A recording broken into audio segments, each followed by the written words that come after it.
दोस्तों, हम इंसान प्रेजेंट में रहकर अपने पास्ट और फ्यूचर के बारे में सिर्फ सोच सकते हैं, वहां जा नहीं सकते हैं। लेकिन क्या आपको पता है कि टाइम ट्रेवल के थ्रू हमारा पास्ट या फ्यूचर में जाना भी पॉसिबल है। वैसे साइंटिस्ट टाइम ट्रेवल के कॉन्सेप्ट पर आज भी पूरी तरह से यकीन नहीं करते हैं, लेकिन इतिहास में ऐसे कई इंसिडेंट हो चुके हैं जो टाइम ट्रेवल के कॉन्सेप्ट को सही साबित करते हैं। कौन से हैं वो इंसिडेंट और आखिर क्या है उनकी पूरी कहानी, आइए जानते हैं। चार्ली चैपलिन बने टाइम ट्रेवल के गवाह। दोस्तों, चार्ली चैपलिन के बारे में तो आप सभी जानते होंगे। अपनी साइलेंट फिल्मों से हंसाने वाले चार्ली चैपलिन आज भी करोड़ों लोगों के दिलों पर राज करते हैं। लेकिन हम में से बहुत कम लोगों को ये बात पता होगी कि इस महान आर्टिस्ट के साथ भी टाइम ट्रेवल का एक इंसिडेंट जुड़ा हुआ है। दोस्तों, ये बात है साल 2010 की, जब जॉर्ज क्लार्क नाम के एक Irish film maker Chaplin's time traveller नाम से एक वीडियो यूट्यूब पर डालते हैं और महज कुछ ही सेकंड्स में ये वीडियो इंटरनेट पर वायरल हो जाता है। हर तरफ इसकी चर्चा होने लगी। दरअसल इस वीडियो में जो क्लिप दिखाया गया था उसे 1928 में चार्ली चैपलिन के एक फिल्म के प्रमोशन के दौरान शूट किया गया था। यहाँ पर आप इस वीडियो क्लिप को देख सकते हैं। इसमें एक महिला एक काले पतले से डिवाइस को अपने कानों के पास लगाए हुए रास्ते से गुजर रही है। ध्यान से देखने पर आपको पता चलेगा कि ये डिवाइस आज के मोबाइल फोन से काफी हद तक मैच हो रहा है। दोस्तों, अगर आप ये सोच रहे हो कि अगर ये मोबाइल फोन है भी तो इसमें इतना चौंकने वाली बात क्या है, तो दोस्तों यहाँ चौंकाने वाली बात है क्योंकि दुनिया का पहला मोबाइल फोन साल 1973 में मोटरोला कंपनी द्वारा बनाया गया था। और जैसा कि मैंने आपको पहले ही बताया, ये वीडियो क्लिप 1928 की है। ऐसे में मोबाइल फोन के लॉन्चिंग के 45 साल पहले उस महिला के पास मोबाइल फोन आया कहां से और वो किससे बात कर रही थी, ये सारी बातें आज भी लोगों के लिए किसी मिस्ट्री से कम नहीं है। और इसीलिए बहुत से लोग उस महिला को एक टाइम ट्रेवलर मानते हैं। जॉन टाइटोर, एक ऐसा आदमी जो 2036 से आया था। दोस्तों, क्या हो अगर कोई आपसे आकर कहे कि मैं एक टाइम ट्रेवलर हूं और फ्यूचर से आया हूं, क्या आप उसकी बात पर यकीन करेंगे? ऐसा ही एक इंसिडेंट हमें साल 2000 में देखने को मिला था, जब एक ऑनलाइन बुलेटिन बोर्ड यानी कि एक प्राइवेट ऑनलाइन फोरम में जहां लोग अपने नॉलेज, आइडियाज और ओपिनियंस को शेयर कर रहे थे, वहां पर एक न्यू मेंबर लॉग इन करता है। उसके अकाउंट का नाम जॉन टाइटोर था। लिखा था, Hello friends, I am a time traveler and I have come from the year 2036. I went to the year 1975 to get an IBM 5100 computer because in the year 2036 our team needed it, and while going back from 1975 to 2036 I stopped in the middle in the year 2000 because I want to see how the past was and also saw a computer problem named Y2K. दोस्तों, इस post के according John टाइटोर एक time traveller है जो कि 2036 से आया है। वो IBM 5100 कंप्यूटर लेने के लिए साल 1975 में गया था क्योंकि साल 2036 में उसकी टीम को उस कंप्यूटर की जरूरत है। लेकिन साल 1975 से 2036 में वापस जाते समय वो बीच में साल 2000 में रुक गया क्योंकि वो देखना चाहता था कि अतीत कैसा दिखता है और साथ ही उसे Y2K नाम के कंप्यूटर प्रॉब्लम को भी देखना था। दोस्तों, जॉन टाइटोर की ये पोस्ट बस कुछ ही घंटों में इंटरनेट पर आग की तरफ फैल गई। जहां कुछ लोग इसे सच मानने लगे तो वहीं बहुत से लोग इस अकाउंट को ही फेक बताने लगे। उनका मानना था कि ये पब्लिसिटी पाने का एक तरीका है और इसीलिए बहुत से लोगों ने उसके पोस्ट पर कमेंट करते हुए कहा कि अगर तुम सच बोल रहे हो तो हमें उसका कोई प्रूफ दो। जिसके बाद जॉन टाइटोर ने अपने अकाउंट पर एक टाइम ट्रेवलर मशीन की पिक्चर पोस्ट की, जिसे देखकर लोगों के पैरों तले जमीन खिसक गई क्योंकि उन्होंने उस दिन से पहले कभी भी ऐसा कोई मशीन नहीं देखा था। लोगों ने जॉन टाइटोर को अब अपने बारे में डिटेल में बताने को कहा, जिस पर जॉन ने बताया कि वो एक अमेरिकन सोल्जर है जो अब रिटायर हो चुका है। उसके फादर ने कंप्यूटर की दुनिया में कई बेहतरीन खोज किए थे। उसके फादर IBM 5100 कंप्यूटर की प्रोग्रामिंग और असेंबलिंग में शामिल थे, जिस वजह से US गवर्नमेंट ने उसे इस खुफिया टाइम ट्रेवल प्रोजेक्ट के लिए चुना था। जॉन आगे बताता है कि 2036 में दुनिया खत्म हो जाएगी। इसकी वजह कंप्यूटर का एक बग होगा और इसी बग की प्रॉब्लम को सॉल्व करने के लिए मुझे साल 1975 से IBM 5100 कंप्यूटर को लाने के लिए भेजा गया है। दोस्तों, जॉन ने उस वक्त इन सारी बातों के अलावा फ्यूचर की कई घटनाओं के बारे में भी लोगों को सचेत किया था।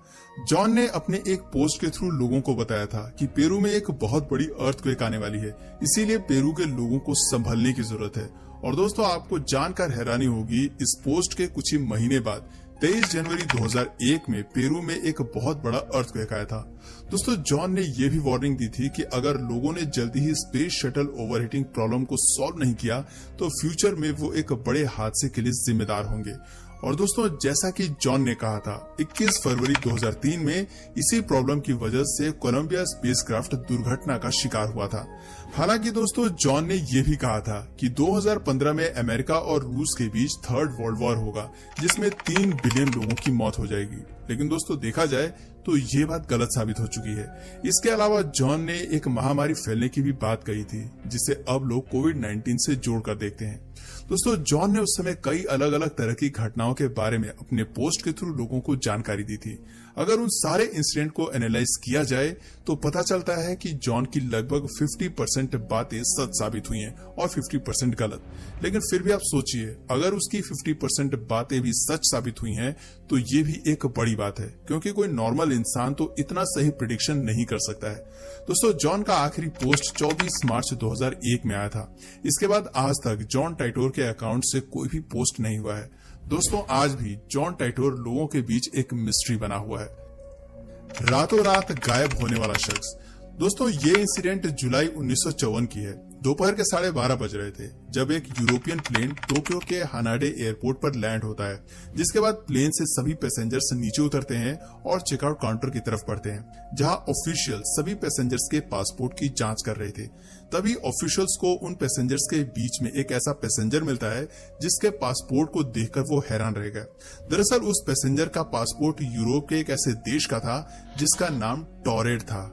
बट सरप्राइजिंगली टॉरेड नाम की कोई जगह एग्जिस्ट ही नहीं करती है।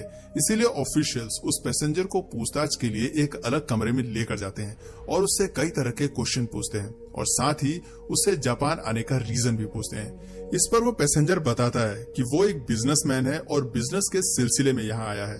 उसने ये भी बताया कि इस पासपोर्ट पर यह कोई उसकी पहली यात्रा नहीं है, बल्कि इससे पहले भी वो यूरोप के कई देशों में भी जा चुका है।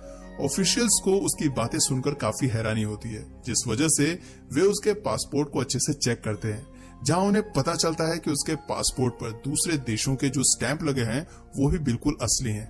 ऑफिशियल्स अब सच्चाई का पता लगाने के लिए उस पैसेंजर को वर्ल्ड मैप दिखाते हैं और उससे पूछते हैं कि उसका देश इसमें कहां पर है। इस पर वो पैसेंजर अंडोरा नाम के एक देश पर उंगली रखते हुए कहता है यही उसका देश है, लेकिन मैप में उसका देश का नाम गलत लिखा हुआ है। ऑफिशियल्स उसकी बातें सुनकर और भी ज्यादा हैरान हो जाते हैं। इसलिए वो आदमी सच बोल रहा है या झूठ, ये जानने के लिए ऑफिशियल्स उससे जापान की उस कंपनी का नाम पूछते हैं जहां उसे बिजनेस के सिलसिले में जाना था। पैसेंजर उस कंपनी के साथ साथ उस होटल का भी नाम बताता है जहां उसे ठहरना था, जिसके बाद ऑफिशियल्स उस कंपनी और होटल से कांटेक्ट करते हैं, लेकिन उन दोनों ही जगहों पर लोग उस पैसेंजर को पहचानने से इनकार कर देते हैं। अब ऑफिशियल्स को लगता है कि शायद ये कोई शातिर अपराधी है जो जानबूझकर अपनी पहचान छुपा रहा है। इसीलिए वो उसका सारा सामान जब्त कर लेते हैं और पुलिस की कड़ी निगरानी में उसे एक होटल के रूम में बंद कर देते हैं। अगले दिन जब उस रूम का दरवाजा खोला गया तो पुलिस को उस रूम में कोई नहीं मिलता है, जबकि बाहर पुलिस का पहरा था और रूम की सभी खिड़कियों को पहले से ही सील कर दिया गया था। आखिर वो पैसेंजर रातों रात कहाँ गायब हो गया, ये सवाल पुलिस को काफी ज्यादा परेशान कर रहा था। और उनकी ये परेशानी उस वक्त और बढ़ गई जब उन्हें पता चला कि उस आदमी से एयरपोर्ट पर उसका जो पासपोर्ट, वीजा और अन्य कागजात जब्त किए गए थे वो भी अपनी जगह से गायब हैं। किसी को भी कुछ भी समझ में नहीं आ रहा था कि आखिर ये सब हुआ कैसे। जब इस इंसिडेंट की खबर बाहर आई तो सोशल मीडिया पर उसे लेकर कई तरह की थ्योरीज दी गई। कोई कह रहा था कि वो रहस्यमयी आदमी किसी दूसरे पैरेलल यूनिवर्स से यहाँ आया था, तो किसी का कहना था कि टाइम ट्रेवल के थ्रू वो आदमी गलती से फ्यूचर से यहाँ आ गया था और जब उसने देखा कि उसका राज खुलने वाला है तो वो अपने सीक्रेट डिवाइस से वापस फ्यूचर में लौट गया। दोस्तों, इसमें से कौन सी बात सच है और कौन सी झूठ ये तो कोई नहीं जानता, लेकिन इस रहस्यमय घटना पर कई किताबें जरूर लिखी जा चुकी हैं। वेल दोस्तों, पैरेलल यूनिवर्स और टाइम ट्रेवल को लेकर आपकी क्या राय है, अपना जवाब हमें नीचे कमेंट सेक्शन में जरूर बताइए। साथ ही वीडियो पसंद आई हो तो वीडियो को लाइक करें और इसी तरह के और भी अमेजिंग और इंटरेस्टिंग वीडियोस को देखते रहने के लिए चैनल को जरूर सब्सक्राइब कर लें। मिलते हैं फिर किसी वीडियो में नई कहानी के साथ, तब तक के लिए